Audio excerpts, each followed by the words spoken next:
Hey beauties, welcome back to my channel. Today I'm going to be talking about concealers that I don't like. If you recognize my outfit and makeup look from my last video, that is because I'm doing a 2-for-1 today. Next week I am getting tattooed. I started Pilates. That's a new thing. I have Pilates, and then I also have a business meeting, so I have a lot going on next week, so I'm trying to pre-record. That is why you are seeing this. Anywho, I'm going to get into concealers and the ones that I just do not like. I have tried and tried and tried them, and I do not like them. These are the worst concealers that I have ever tried. None of these would I suggest to anyone, with the exception of one. There is one that is making this list just because I don't like it, but I think that maybe some people might like it, but I don't like it. The rest of them, I would not suggest to anybody, and I'm going to save the worst concealer that I've ever used in my entire life for the very last. All the rest of the ones are just kind of whatever. They're in whatever order, except for the very first one and the very last one. The last one being the worst, and the first one being the only one that I would recommend to somebody. Not sure who exactly, but somebody. So let me start off with that concealer that I don't like, but you might like. And also, disclaimer, my under eyes are not the same as yours. You might like some of these, and if you do, that's amazing. I don't. So the first one is the Makeup Forever Ultra HD Light Capturing Self-Setting Concealer. First off, let me tell you, this does crease. It does not self-set. I cannot make this set on its own. I've tried, and it's been a fail for me every single time. Doesn't really matter to me because I am somebody who always sets my concealer anyway, but I did test out that claim, and it's not true, at least not for me. And then with this concealer, I found it to be so blasé. It didn't really cover up anything. I felt like I could see stuff that wasn't there before I put the concealer on, and I just didn't like it. I didn't find it to be overly matte, and it wasn't overly luminous. I don't really think it's kind of a satin finish. It's just like, I feel like this concealer is something you would just put underneath your eyes for the sake of putting something underneath your eyes. And for the money, I wouldn't do that. So I can't say that this one wouldn't work for anybody, because I think that, okay, if you like the no makeup look and you want to just put something underneath your eyes, you might like this. But if you're planning on not setting it, don't do it. All right, moving on. This one was such a fail for me, and ooh, I hate dropping stuff, but I always do it. I'm going to use my Nintendo toes. Fun fact, I was called Nintendo toes when I was in school because I could literally pick things up with my feet. They said my toes were so long that I could play Nintendo with my toes. That's what I was getting at. Anyway, to the concealer. This was a huge disappointment because I love the foundation. This is from YSL. It is the All Hours concealer.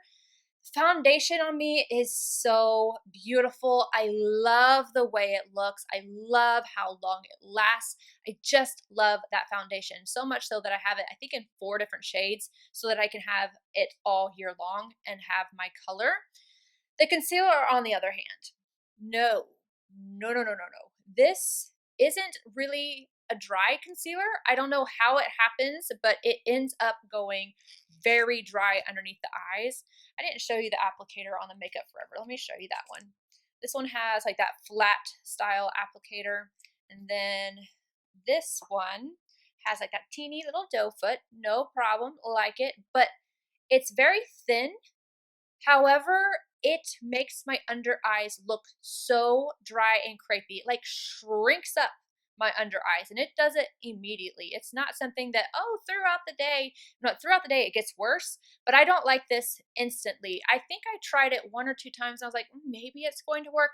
No, it didn't. I cannot stand this concealer. I've tried it as many times as I am going to, and I have given up on it. Next up, this one was a very confusing concealer. It is from Huda Beauty. This one is called the Overachiever Concealer.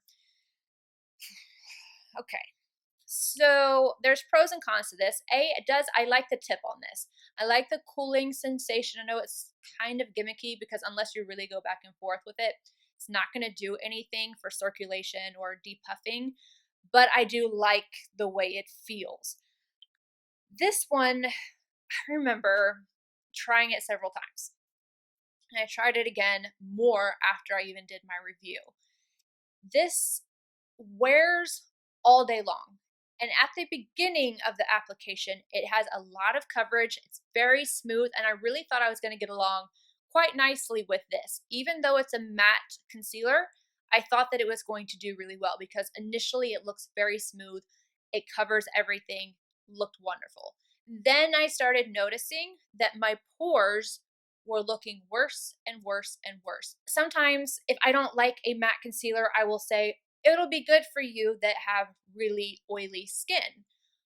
I have an oily T-zone. This did not do well for my pores, so I wouldn't suggest it to somebody who has, maybe if you have oily skin and you don't have pores, meaning enlarged pores, but most of the time if you have oily skin, you do tend to have enlarged pores like I do. This did bad things to my pores. And then the weirdest thing, I first thought that this was because I was sick.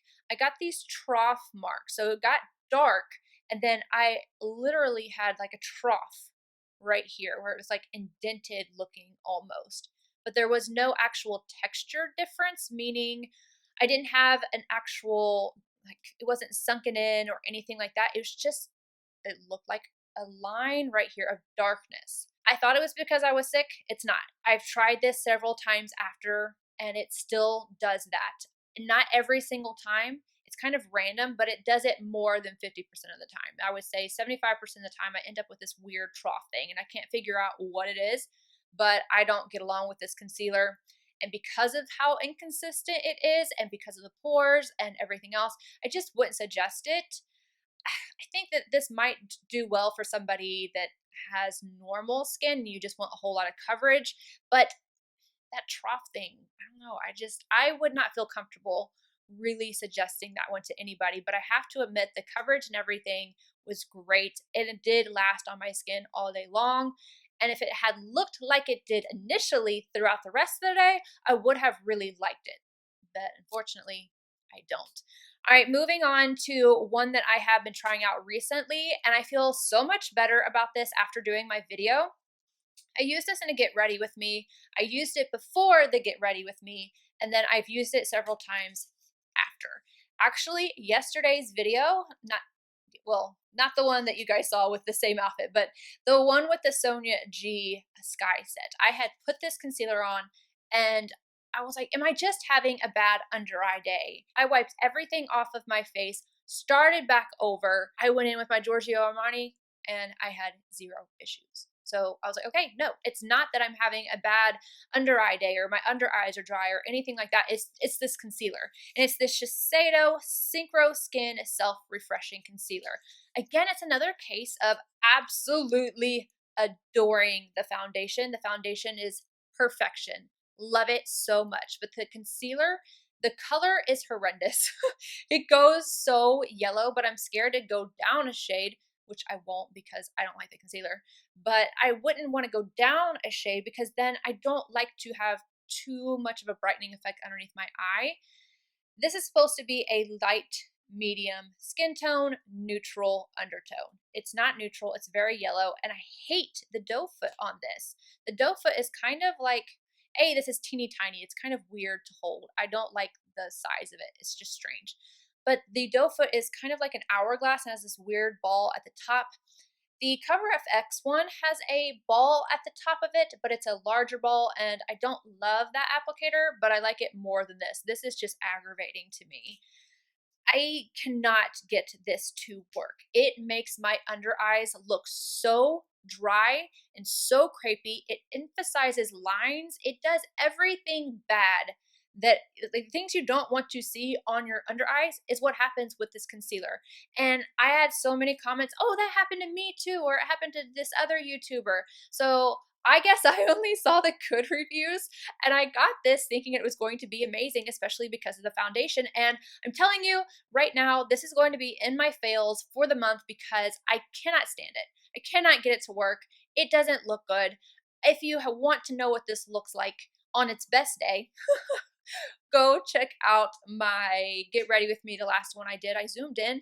It's like you can see every little line. It looks dry, and it actually looks darker after I apply this than it did before I applied the concealer. Like, it's supposed to cover up darkness, hide my imperfections, not exacerbate everything that is on my skin. Did not like it. Now I want to talk about one that I do not have in my collection any longer. I think the last two actually I don't have in my collection anymore. The first one is from Becca Cosmetics, and it's called the Ultimate Coverage Long Wear Concealer. I ended up decluttering this one.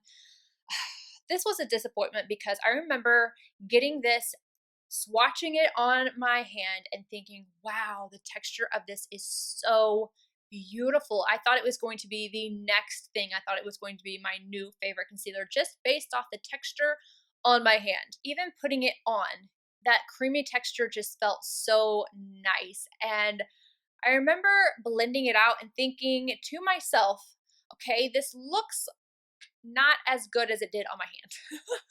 And then I said it. Oh boy! I look so dry and so crepey straight out the gate. And it only got worse throughout the day. So this wasn't one that started off looking nice and then turned into a bad concealer. It was straight away, did not like this concealer. It was just made my under eye look like it was all shrunken up and crepey, and somebody put something really dry and unflattering underneath there. It was not cute. And I tried it several other times. None of these concealers are something that I tried one time and then said, I don't like you. I like to really try things out before I say, I really don't like this product. And that goes the same way with liking something. I might like it initially, but I also like to keep you updated. And just consider this an update that I don't like these concealers. And the very last one is the worst concealer I think I have ever tried in my entire life. I would not suggest this to anyone. And I got one of the worst comments when I did the video. Something along the lines of course it's not going to look good on older, crepey under eyes. I was like, girl, A, that was so rude, and B, this isn't what my under eye usually looks like. I mean, I don't have perfect under eyes, but they don't look that bad. This made my under eye look terrible. Besides making my under eye look like it had aged 100 years, it also oxidizes. I did a time-lapse video in my review for that one, and I showed how it started and then how it deepens up. I remember showing it to my daughter. I'm like, you see this? And it had been on my hand for a while, and then I swatched it new. She was like, that's not the same thing. I was like, yes, it is. I said, give me just like for a few minutes or whatever. And she came back. She's like, oh my gosh, that is the same one. And it darkens up so much. It doesn't dry down to a slightly deeper shade. It goes 5 shades darker. Not cute. And it is so, so, so dry. This I cannot imagine looking good on anybody. Like, even if you have perfect under eyes, I feel like this would still look cakey on you. And that says something. If you can take perfect skin and make it look bad, you did something really wrong. I hate this. This is the worst concealer I've ever tried, and I am not exaggerating. Absolutely despise this concealer. I know that is a little bit harsh, but it's the truth. And I'm here for the truth. And the truth is, it's terrible. Don't do it to yourself. Skip. In fact, if you're looking for a good one from Urban Decay and you want a matte finish, this one is amazing. This is the Urban Decay Stay Naked. I'm just like, can we get rid of the all-nighter altogether and stick with the Stay Naked one? This is a matte concealer that I love, and I'm not a matte concealer type of girl. This one is so, so nice. It is smooth. It stays smooth. It doesn't end up looking crepey, and it doesn't make my pores end up funky or anything like that. This is the bee's knees of matte concealers. I've been using this. It's one of the ones that I interchange. If you haven't caught my video where I did my top concealers, the ones that I'm using the most right now, you can catch that. So if you want a little bit more positivity or things that I really do like in concealers, you can check out that video. I will try to remember to link it down below. But those are the concealers that I just don't like. I don't like them. That's it. All right. I love you guys, and I'll see you in my next one. Bye, guys.